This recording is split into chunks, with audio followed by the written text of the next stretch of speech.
सकी नाली और कैसी बचा पार्टी आप सभी लोग। तो आज हम लोग डिस्कस करने वाले हैं लाइफ प्रोसेसेस, जो कि बायोलॉजी का काफी ज्यादा बड़ा चैप्टर रहता है एंड बच्चों के मन में डाउट रहता है कि दीदी ये चैप्टर काफी ज्यादा टाइम कंज्यूमिंग है और समझ में नहीं आता है। तो मैं आज आप लोग से बैठ लगाती हूँ कि इसके इंटायर चैप्टर को हम लोग अंडर 30 मिनट्स कंप्लीट करने वाले हैं और इसके बाद सब कुछ बहुत अच्छे तरीके से दिल से दिमाग तक जाने वाला है। तो चलिए विदाउट वेस्टिंग आवर टाइम हम लोग लेक्चर को स्टार्ट करते हैं। सो यार हमारे चैप्टर का नाम है लाइफ प्रोसेसेस। इसका मतलब ये है कि जब अभी हम लोग खाना खाते हैं या फिर मैं सोती हूँ तब मेरी बॉडी रेस्ट में होती है, बट कुछ ना कुछ फंक्शन तो तब भी परफॉर्म होता ही। तो मतलब ये सारे फंक्शन किस तरीके से परफॉर्म होते हैं और क्या क्या चीजें नेसेसरी है मुझे अपने आप को अलाइव रखने के लिए, उसका मतलब होता है लाइफ प्रोसेसेस। तो इसमें हम लोग को पर्टिकुलर कुछ 4 टाइप की मेजर प्रोसेस पढ़नी होती है। सबसे पहली होती है न्यूट्रिशन। अब न्यूट्रिशन कहाँ से मिलता है? जब आप लोग खाना खाते हैं। बात करते हैं रेस्पिरेशन, देन होता है ट्रांसपोर्टेशन और एक्सक्रीशन। तो ये कुछ 4 मेजर प्रोसेस है हमारी लाइफ के, जो कि हमारे सर्वाइवल में काफी ज्यादा इंपॉर्टेंट।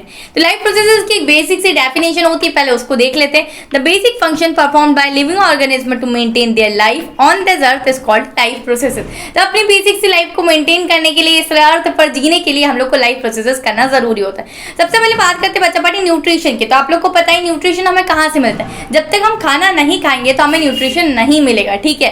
अब चाहे यूनिसेल्युलर की बात करें, मल्टी सेल्युलर की बात करो, सभी में डिफरेंट टाइप का हमारे पास न्यूट्रिशन होता है। हम जब खाना खाते हैं तो न्यूट्रिशन किस टाइप से हमारी बॉडी में मिलता है, उसकी एक डिफरेंट टाइप की प्रोसेस होती है। बात करें कि यहाँ 2 टाइप के न्यूट्रिशन आप लोग को पढ़ना है इस चैप्टर में। यहाँ पर होता है ऑटोट्रॉपिक मोड ऑफ न्यूट्रिशन। यहाँ पर ऐसे ऑर्गेनिज्म होते हैं जो कि अपने फूड के लिए किसी और पर डिपेंडेंट नहीं होते, वो अपना फूड खुद बना लेते हैं। अच्छा, मैं बात करती हूँ अगर हम ह्यूमन बींग्स की, हम अपने फूड के लिए किसी और पर डिपेंडेंट है? ऑफ कोर्स यस, हम लोग अपने फूड के लिए किसी और पर डिपेंडेंट। हम लोग हेटेरोट्रॉपिक मोड ऑफ न्यूट्रिशन में आता है। ये ऐसा मोड ऑफ न्यूट्रिशन है जिसमें ऑर्गेनिज्म अपना फूड खुद नहीं बनाता है और साथ ही साथ ये डिपेंड होता है दूसरे ऑर्गेनिज्म पर अपने फूड के लिए। तो अगर मैं बात करूं ऑटोट्रॉपिक मोड ऑफ न्यूट्रिशन में, तो इसका एग्जांपल होता है प्लांट्स, क्योंकि प्लांट्स अपना फूड खुद बना लेते हैं by the process of photosynthesis, correct. But अगर मैं ह्यूमन बीइंग्स की बात करूं, ऑटोट्रॉपिक मोड ऑफ न्यूट्रिशन में ह्यूमन बीइंग्स भी आते हैं और दूसरे ऑर्गेनिज्म भी आते हैं, तो उसको हम लोग पढ़ेंगे। अब बात करते हैं heterotrophic mode of nutrition, again 3 category में कैटेगराइज है। तो यहाँ पर सबसे पहला होता है पैरासिटिक, सेफ्रोफिटिक और होलोजोइक। अगर मैं बात करूं पैरासिटिक मोड ऑफ न्यूट्रिशन की, तो ये कुछ ऐसा मोड ऑफ न्यूट्रिशन है इसमें यार उस टाइप के ऑर्गेनिज्म आते हैं जो कि बिल्कुल चोर हो खूनी नहीं, ठीक है। मतलब चोरी करके ले जाता है पर हमें जिंदा छोड़ के चला जाता है। चोर ऐसा ही करता है ना, चोरी करने के लिए आते हैं ना। अब ऐसे कौन से ऑर्गेनिज्म होते हैं दीदी? तो आप लोग को पता है हमारे पास होते हैं मॉस्किटो, फ्लाइज होती है हमारी, जो कि हमें डंक मार के काट के चली जाती है बट हमें जिंदा छोड़ देती है, ठीक है। अब बात करते हैं सेफ्रोफाइटिक मोड ऑफ न्यूट्रिशन। तो सेफ्रोफाइटिक मोड ऑफ न्यूट्रिशन में क्या होता है? जैसे अगर मैं ह्यूमन बीइंग्स की बात करूं तो हम लोग क्या करते हैं, पहले खाने को खाते हैं फिर उसको डाइजेस्ट करते हैं ना। पहले हमने इंजेस्ट किया देन डाइजेस्ट होता है। बट अगर सेफ्रोफाइटिक मोड ऑफ न्यूट्रिशन की बात करो तो पहले फूड डाइजेस्ट हो जाता है फिर इंजेस्ट होता है। ये कैसे पॉसिबल है? तो ये क्या करता है, ये ऑर्गेनिज्म अपने जो डाइजेस्टिव एंजाइम है उसको बाहर सीक्रीट करते हैं, अपने फूड को पहले बाहर डाइजेस्ट कर लेते हैं और उस डाइजेस्टेड फूड को अपने अंदर फिर इंजेस्ट करता है। तो वो होता है सेफ्रोफाइटिक मोड ऑफ न्यूट्रिशन। उसी से अपोजिट होता है हमारा होलोजोइक मोड ऑफ न्यूट्रिशन, जिसके एग्जाम्पल्स होते हैं हम ह्यूमन बींग्स। हम अपने खाने को सबसे पहले इंजेस्ट करते हैं, देन हमारे बिल्कुल बॉडी के अंदर वो फूड हमारा डाइजेस्ट हो जाता है। तो पैरासिटिक मोड ऑफ न्यूट्रिशन का आप लोग एग्जाम्पल कस्कुटा, मॉस्किटो, बहुत सारे एग्जाम्पल दे सकते हैं। सेफ्रोफाइटिक मोड ऑफ न्यूट्रिशन का एग्जांपल मशरूम और होलोजोइक का है ह्यूमन बींग्स। अब बात करते हैं ऑटोट्रॉपिक मोड ऑफ न्यूट्रिशन में, हमने बोला कि प्लांट्स अपना खाना खुद बना लेते हैं। तो फोटोसिंथेसिस की प्रोसेस को हम लोग को इन डेप्थ पढ़ना है। तो फोटोसिंथेसिस की प्रोसेस को करने के लिए हमारे पास कुछ रॉ एलिमेंट्स बहुत ज्यादा जरूरी है, नेसेसरी। तो कौन कौन से वो रॉ एलिमेंट्स होते हैं? हमारे होते हैं सनलाइट, क्लोरोफिल, कार्बन डाइऑक्साइड और हमारा वाटर। बात करते हैं फोटोसिंथेसिस होता कैसे है। सबसे पहले क्या होता है, जो भी हमारे कोई प्लांट होता है, ठीक है, प्लांट के ऊपर पड़ती है सनलाइट, ठीक है। तो प्लांट में ऐसा कौन सा पार्ट होता है जो कि सनलाइट को एब्जॉर्ब कर लेता है? वो होती है हमारी लीव्स, क्योंकि लीव्स के अंदर प्रेजेंट होता है क्लोरोफिल। क्लोरोफिल क्या करता है, अपने सनलाइट को एब्जॉर्ब कर लेता है, ठीक है। एंड देन इनके बीच में एक रिएक्शन होती है, कार्बन डाइऑक्साइड के बीच में रिएक्शन होती है, वाटर के बीच में, और क्लोरोफिल और सनलाइट के बीच में एक रिएक्शन होती है, जहां से ये अपना खाना खुद तैयार कर लेती है। अगर रिएक्शन की बात करें तो ये रही वो रिएक्शन जो कि CO2 H2O के बीच में रिएक्शन होती है in the presence of sunlight और क्लोरोफिल, जो कि ग्रीन पिगमेंट होता है हमारी लीव्स के अंदर। यहाँ से ये अपने प्लांट्स अपना फूड को प्रिपेयर कर लेते हैं, जो कि प्लांट का जो फूड कौन सा होता है, ग्लूकोज। फिर हम लोग बोल सकते हैं इसको शुगर। इसका फॉर्मूला होता है C6H12O6 प्लस यहाँ से ऑक्सीजन रिलीज हो जाता है, और इसीलिए हम बोलते हैं पेड़ ज्यादा लगाने चाहिए, क्योंकि ऑक्सीजन रिलीज होता है और उसी ऑक्सीजन को हम इनहेल करते हैं। बात करते बच्चा पार्टी, सबसे पहले हमारी जब क्लोरोफिल ने सनलाइट को एब्जॉर्ब किया, लाइट एनर्जी को एब्जॉर्ब किया, ठीक है, तो अब प्लांट के अंदर सबसे पहले होती है light energy. Light energy chemical energy में कन्वर्ट हो जाती है और पर हमारे वाटर मॉलिक्यूल का ब्रेक डाउन होता है। वाटर मॉलिक्यूल की बात करो तो उसका फॉर्मूला होता है हमारे पास H2O। इसका ब्रेक डाउन कैसे होता है, मतलब इसमें से हाइड्रोजन अलग हो जाता है और ऑक्सीजन यहाँ से अलग हो जाता है। अब क्या होता है बच्चा पार्टी, यही हाइड्रोजन जाके क्या हो जाता है, इसमें ज्वाइन हो जाता है, इसमें ज्वाइन हो जाता है और यहीं से हमें जो हमारे पर्टिकुलर जो फूड प्रिपेयर होता है वो क्या हो जाता है, ग्लूकोज या फिर हम शुगर बोल सकते हैं। इस तरीके से रिएक्शन होती है कि सबसे पहले एब्जॉर्प्शन ऑफ लाइट एनर्जी होता है, ठीक है, देन उस लाइट एनर्जी को हम केमिकल एनर्जी में कन्वर्ट कर लेते हैं। यहाँ से वाटर मॉलिक्यूल का ब्रेक डाउन हो जाता है केमिकल एनर्जी की वजह से, जिसमें से हाइड्रोजन क्या करता है, इनके साथ जाकर जुड़ जाता है और यहाँ से ग्लूकोज हमारे प्रिपेयर हो जाता है। कहते दीदी आपने बोला कि हमारे पास कार्बन डाइऑक्साइड हमारे प्लांट के अंदर इंटर करती है एटमॉस्फेयर में, ठीक है, एंड ऑक्सीजन हमारी बाहर चली जाती है। तो ये जो गैस एक्सचेंज हो रही, कार्बन डाइऑक्साइड आती है, ऑक्सीजन जाती है, ये कैसे होता है, तो ये होता है हमारे स्टोमेटा के थ्रू। तो स्टोमेटा क्या होता है, exchange of gases O2 CO2 during photosynthesis helps in transpiration of water, that is loss of excess of water from the plants.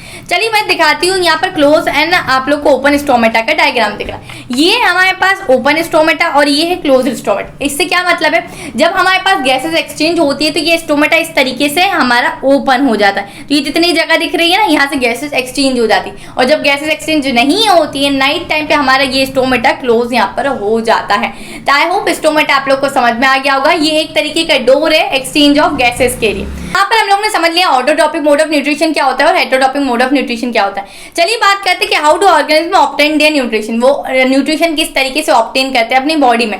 तो यूनिसेल्युलर सेल ऑर्गेनिज्म जो कि अपने न्यूट्रिशन को किस तरीके से ऑब्टेन करते हैं, जिसके एग्जांपल्स होते हैं यूनिसेल्युलर ऑर्गेनिज्म का अमीबा और पैरामीशियम। तो हम लोग एग्जांपल देखते हैं अमीबा का, कि अमीबा में किस तरीके से न्यूट्रिशन एब्जॉर्ब होता है। सबसे पहले अगर मैं बात करूँ ये अमीबा होता है, ठीक है, और ये बात कर लेते हैं ये फूड पार्टिकल बाहर। अब यार अमीबा बड़ा लालची सा है, ठीक है, तो अमीबा ने क्या करा, छोटे छोटे उसके जो पैर होते हैं सूडोपोडिया से, वो ऐसे ऐसे चलते हुए जाता है और अपने फूड को घेर लेता है, चपेट लेता है, ठीक है। अब फूड यहाँ इसकी बिल्कुल चपेट में आ चुका है, धीरे धीरे ये फूड वैक्यूल में जाता है और ये इस फूड को अपने अंदर ले लेता है, ठीक है। ये धीरे धीरे फूड वैक्यूल में जाने के लिए स्ट्रेच होता है एंड ये अपने आप को इनग्रफ कर लेता है अमीबा में। तो अमीबा की कुछ स्टेप्स होती है, आप लोग को याद रखना है कि हमारा न्यूट्रिशन इन अमीबा कैसे होता है। तो process of intake of food by amoeba, तो अमीबा क्या कहते हैं, सूडोपोडिया क्या होता है, ये छोटे छोटे उसके पैर होते हैं अमीबा पे। टेंशन ऑफ सेल मेम्ब्रेन, ये अपने फूड को कैप्चर कर लेता है, फिर टेक इन करता है ये फूड वैक्यूल के थ्रू। देन क्या होता है, digestion of food in food vacuole में डाइजेशन होता है। देन अनडाइजेस्टेड फूड होता है ना, ये फिर वो उसे थ्रो आउट कर देता है अपनी बॉडी से। इस तरीके का जो न्यूट्रिशन ऑब्टेन होता है ये हमारे अमीबा के अंदर होता है। तो आप लोग को ये स्टेप्स याद रखनी है और इस तरीके का डायग्राम बना के आना है जब हमारे पास अमीबा पे क्वेश्चन आता है।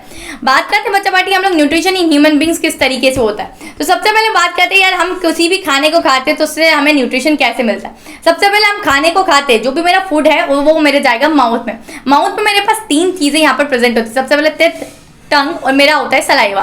अब ये जो टिथ होते हैं ये क्या फंक्शन परफॉर्म करते हैं, तो टिथ क्या करते हैं, मेरे खाने को चीव करते हैं, ठीक है, जो हमारा फूड है उसको चीव करते हैं। टंग क्या करता है, ये मेरे जो भी पर्टिकुलर जो फूड है उसको बहुत अच्छे से सॉफ्ट बनाने का काम करता है, ठीक है।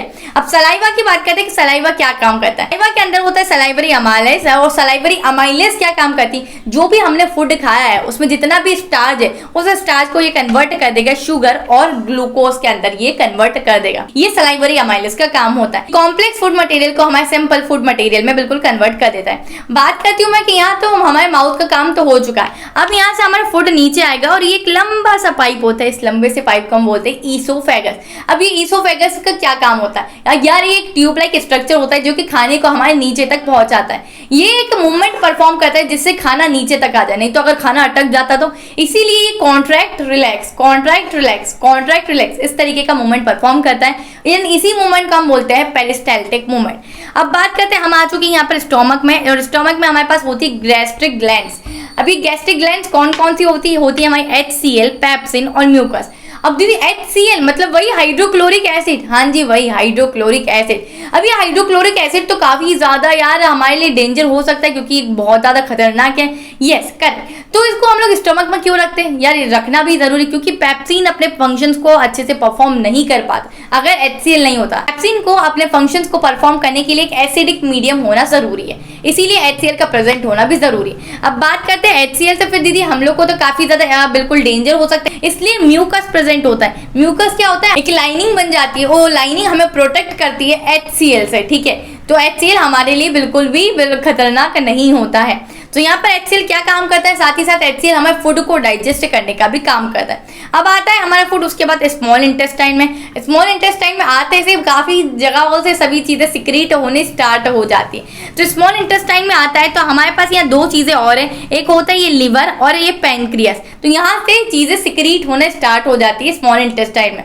मैं सबसे पहले बात करती हूँ पैनक्रियास की। तो पैनक्रियास में क्या होता है, पैनक्रियाटिक जूस होता है, ठीक है। पैनक्रियाटिक जूस में दो एंजाइम होते हैं, सबसे पहला होता है ट्रिप्सिन, दूसरा होता है लिपेज। ट्रिप्सिन क्या करता है बच्चा, डाइजेशन ऑफ प्रोटीन, प्रोटीन को डाइजेस्ट करने का काम करता है। प्रोटीन को ये डाइजेस्ट करके पेप्टाइड में कन्वर्ट कर देता है। अगर मैं बात करूं बच्चा पार्टी लिपेज की, तो लिपेज क्या करते हैं, जितने भी हमारे फैट मॉलिक्यूल्स होते हैं ना, उसको ये फैटी एसिड या फिर ग्लिसरॉल में कन्वर्ट कर देता है। तो ये दोनों एंजाइम किसके होते हैं, हमारे पैनक्रियास के होते हैं, और ये पैनक्रियाटिक जूस में होते हैं। ये आप लोग को याद रखना है। बात करते हैं नेक्स्ट हमारा होता है लिवर।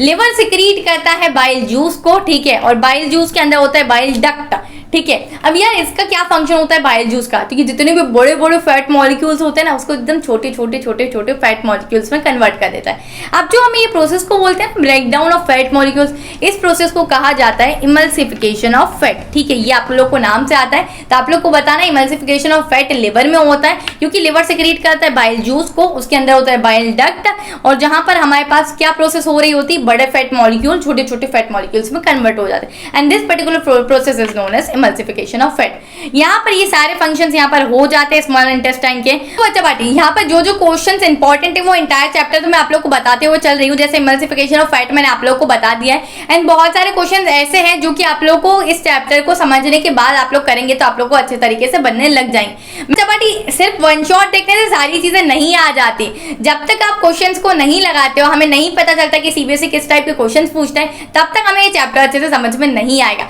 तो आप लोग को क्या करना है, कोई भी अच्छे से क्वेश्चन बैंक रेफर कर लो जिसमें सभी टाइप के क्वेश्चंस कंप्लीट कवर हो रहे हो इस साल वाले सभी स्टूडेंट्स के 2023 बोर्ड, क्योंकि काफी सारे चेंजेस हुए, ओल्ड एनसीईआरटी न्यू एनसीईआरटी। इसके लिए यार मैं सिर्फ आप लोग को एक ही तगड़ी सी बुक रिकमेंड करती हूँ हमेशा, ओसवाल गुरुकुल की। तो मैंने अपने लिए तो फटाफट से मंगवा ली यार, कि यार बाद में मुझे तकलीफ ना पड़े आप लोग को टीच करने में। आप लोग भी आप लोग के लिए मंगवा सकते हैं, बिकॉज इसके क्वेश्चंस बोर्ड्स में हमेशा मैंने आते हुए देखे हैं, और इस बुक्स में कंप्लीट चीजें कवर हो रही। माइंड मैप्स आप लोग को मिल जाएंगे, आप लोग को PYQs भी मिल जाएंगे, उसके लिए अलग से बुक लेने की जरूरत नहीं है। साथ ही साथ बच्चा बाटी आप लोग के सभी टाइप के क्वेश्चन मिल जाएंगे, जैसे assertion reason, very short, very long, case based study question, सारी चीजें आप लोग को कवर यहाँ पर हो जाएगी। तो यार जल्दी से जाओ यार, देर मत करो, नहीं तो काफी सारा साल निकल जाएगा। और NCERT is not enough for scoring 98% in boards, ठीक है। जल्दी से जाके आप लोग लिंक डिस्क्रिप्शन में चेकआउट कर सकते हैं। अमेजोन पे रीडायरेक्ट हो जाएगा, या फिर लोकल ऑफलाइन स्टोर से लेना चाहे तो वो भी ठीक है।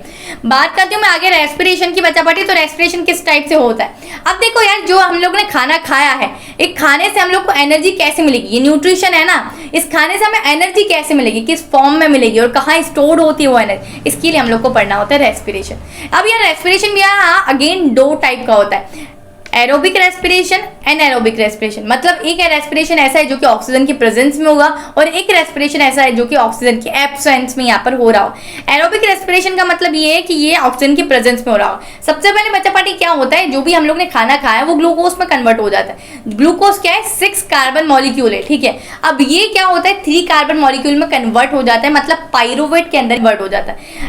प्रेजेंस ऑफ ऑक्सीजन की बात करूं कि प्रेजेंस ऑफ ऑक्सीजन में अगर ये पाइरोवेट में कन्वर्ट होता है, 6 कार्बन मॉलिक्यूल 3 कार्बन मॉलिक्यूल में कन्वर्ट हो जाता है, तो उसके बाद मेरे पास जो रेस्ट प्रोडक्ट्स मिलते हैं, बाय प्रोडक्ट्स, वो होता है कार्बन डाइऑक्साइड, वाटर और एनर्जी।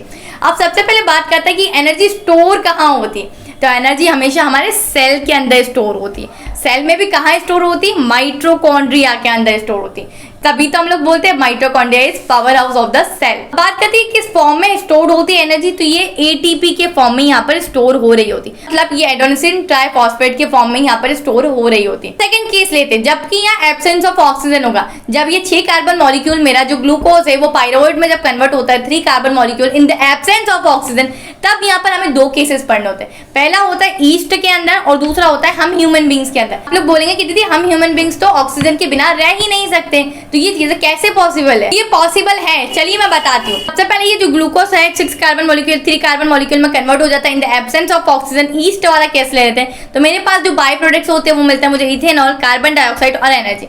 अगर मैं बात करूँ ये हमारे ह्यूमन बींग्स में होता है, तब बाई प्रोडक्ट क्या होगा? हमारे पास होता है लैक्टिक एसिड प्लस एनर्जी, ठीक है।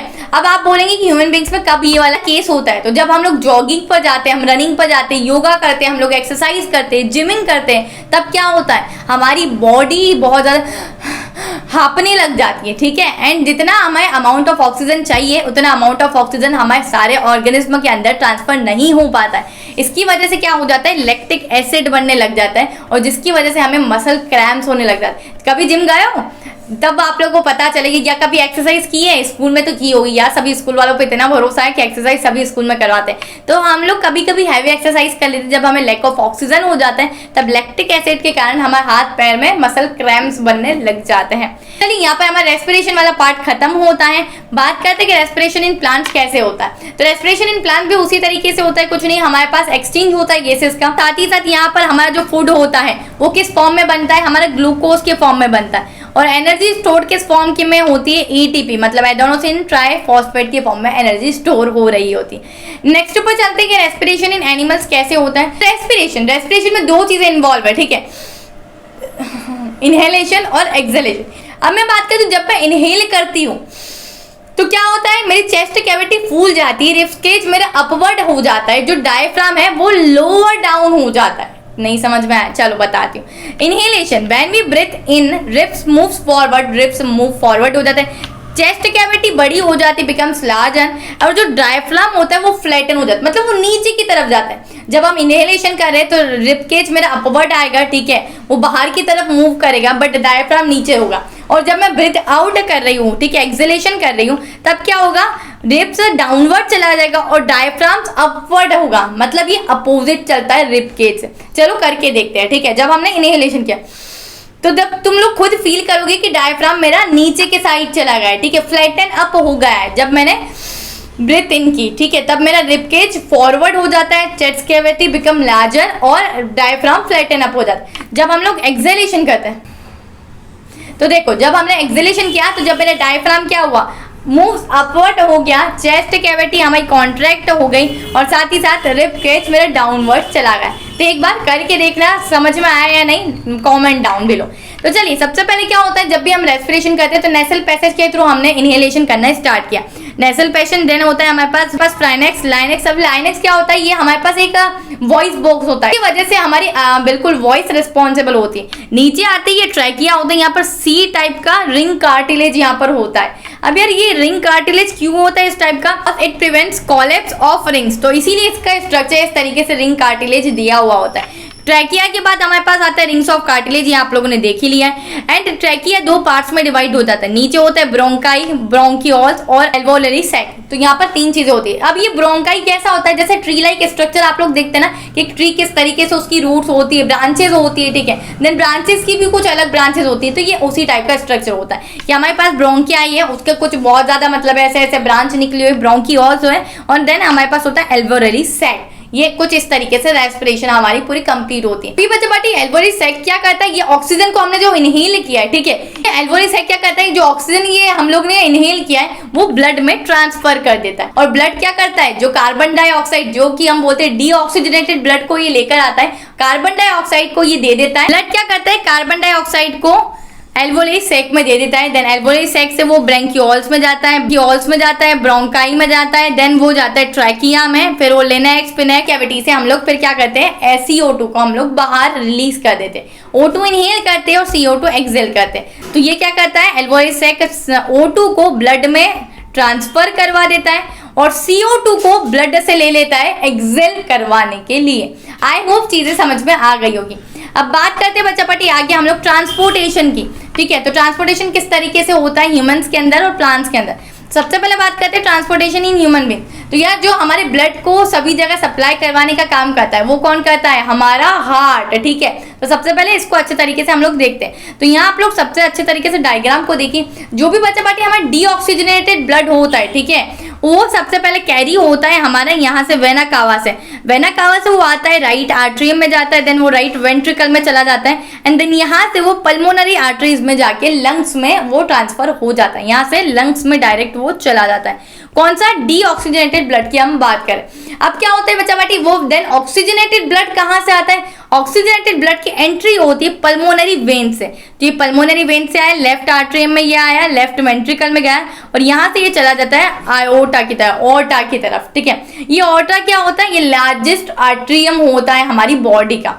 और वेना कावा की बात होती है, लार्जेस्ट वेन होती है मेरी बॉडी की। ठीक है, अब ये जो आर्टरीज और वेन्स होती है काम क्या करती है? वैसे तो मैंने तुम्हें चीजें समझा दी, ठीक है, डीऑक्सीडेंटेड ब्लड कहाँ से कहाँ जाता है और ऑक्सीडेंटेड ब्लड कहाँ से कहाँ जाता है। देखो यार, आर्टरीज क्या करती है? ये एक वेसल्स होती है which carry bloods away from the heart to various organ. आप लोगों ने देखा, ये हार्ट से ब्लड को लेकर आया और वेरियस ऑर्गन्स तक इसने पहुंचाया। कावा से ब्लड को लेके आया था, हार्ट से लेके आया था, फिर ये राइट आर्टरियम में गया, लेफ्ट आर्टरियम में गया, देन ये पल्मोनरी वेन्स के थ्रू लंग्स को ब्लड उसने दे दिया था। यहाँ पर वेन्स क्या करती है? वेन्स हार्ट तक ब्लड को लेके जाती है। ठीक है, आर्टरीज क्या करती है? हार्ट से ब्लड को वेरियस ऑर्गन्स तक ट्रांसफर करवाती है और वेन्स वेरियस ऑर्गन से बिल्कुल ब्लड को लाके हार्ट तक ट्रांसफर करवाती है।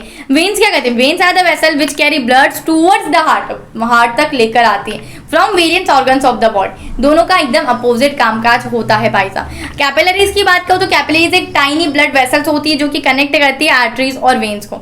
अगर हम लोग बात करें आगे चलते ब्लड प्लेटलेट्स, तो आप लोग को पता है कभी कभी हमें चोट लग जाती है। ठीक है, तो चोट खुद मन से ठीक होने लग जाती है कुछ दिनों बाद। कैसे होती है? क्योंकि वहां पर ब्लड क्लॉट हो जाता है। ये ब्लड प्लेटलेट्स क्या करती है? हमारी इंजरी को ठीक करने में हमारी मदद करती है। ब्लड क्लॉट हो जाता है और धीरे धीरे उसके ऊपर एक नई स्किन आने लग जाती है।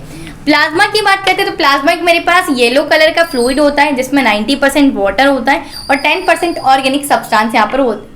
लिम्फ की बात करो तो यूं लिम्फ क्या होता है? एक येलोइश कलर का लिक्विड होता है यार हमारे ब्लड वेसल्स के अंदर, और ये क्या करता है? वहां से एस्केप होके सेल्स के अंदर चला जाता है, सेल्स के इंटरसेल्यूलर स्पेसेस में जाके फिट आउट हो जाता है। इसमें बहुत कम प्रोटीन होता है ब्लड के मुकाबले, बट अगर मैं बात करूं तो it flows from a tissue to heart, tissue से हार्ट तक ये जाता है, which helps in the transportation and destroying germ. ये हमारा बिल्कुल मदद करता है जर्म्स को डिशुम डिस्ट्रॉय करने के लिए। Lymph carrying digested absorbed fat from intestines and drains excess of fluid from extra cellular space back to the blood. अगर आप लोग को लिम्फ का फंक्शन लिखने को आता है तो आप लोग ये 2-4 लाइंस जाकर लिख सकते हैं। बात करते हैं अब आगे हम लोग ट्रांसपोर्टेशन एंड ह्यूमन बीइंग्स देखा है, ट्रांसपोर्टेशन प्लांट्स में किस तरीके से परफॉर्म हो रहा होता है वो समझते हैं। तो यार ट्रांसपोर्टेशन प्लांट्स में परफॉर्म करवाने के लिए यार 2 पर्टिकुलर कंपोनेंट्स बहुत ज्यादा रिक्वायर्ड होते हैं। अब 2 पाथवेज होते हैं प्लांट्स में, ठीक है, अपने ट्रांसपोर्टेशन करवाने के लिए। पहला होता है जाइलम और दूसरा होता है फ्लोएम। जाइलम क्या होता है बच्चा बाटी? जब भी हम लोग पर्टिकुलर अपने वाटर को या मिनरल्स को अपने प्लांट्स में ट्रांसफर करवाते हैं तो उसके लिए रिस्पॉन्सिबल होता है जाइलम। फ्लोएम की बात करूँ तो यार हमारे प्लांट्स में जो फूड ट्रांसफर करवाता है उसके लिए रिस्पॉन्सिबल होता है फ्लोएम। जाइलम की बात करते हैं transport waters and minerals from roots to highest point of the body. अभी रूट से हाईएस्ट पॉइंट मतलब टिप तक ये वाटर को ट्रांसफर करवाता है और मिनरल्स को भी, तो इसीलिए ये एक ही डायरेक्शन में फ्लो हो रहा है रूट से टिप तक, तो ये यूनी डायरेक्शनल होगा। और साथ ही साथ ये किसके प्रिंसिपल पर वर्क करता है? ट्रांसपीरेशन। इसका मतलब क्या होता है? जब लीव्स पर एक्सेस ऑफ वाटर हो जाता है, तुमने देखा होगा लीफ सरफेस पे इस तरीके से टाइनी वाटर पोर्स आते हुए, वाटर के मॉलिक्यूल्स आते हैं। मैंने देखा था यार हमारे स्कूल के बाहर एक प्लांट होता था, उसमें बड़ा अच्छे तरीके से दिखता था। तो यार वो एक्सेस ऑफ वाटर हो जाता है तो क्या करता है? एनवायरमेंट में एक्सेस ऑफ वाटर इवापोरेशन के थ्रू चला जाता है, तो उस प्रोसेस को बोलते हैं ट्रांसपीरेशन।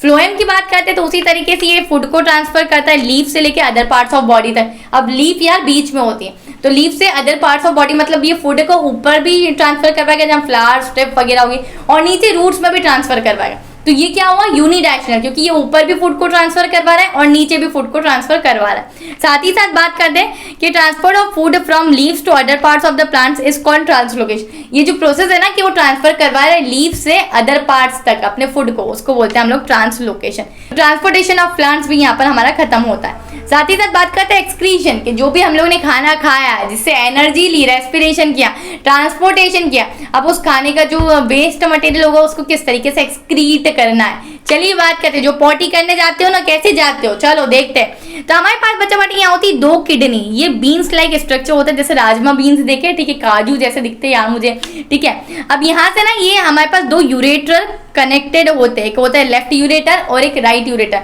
यही क्या करते हैं? हमें वेस्ट मटेरियल को कैरी करते हैं। देन यहाँ नीचे एक होता है यूरेथ्रा, ठीक है, तो उससे हमारे वेस्ट मटेरियल यहाँ से निकल जाता है। ये एकदम आसान भाषा है। यहाँ पर किडनी में किस तरीके से फिल्टर होता है यार, जो भी हमारा वेस्ट मटेरियल होता है तो वो होता है नेफ्रॉन्स के थ्रू।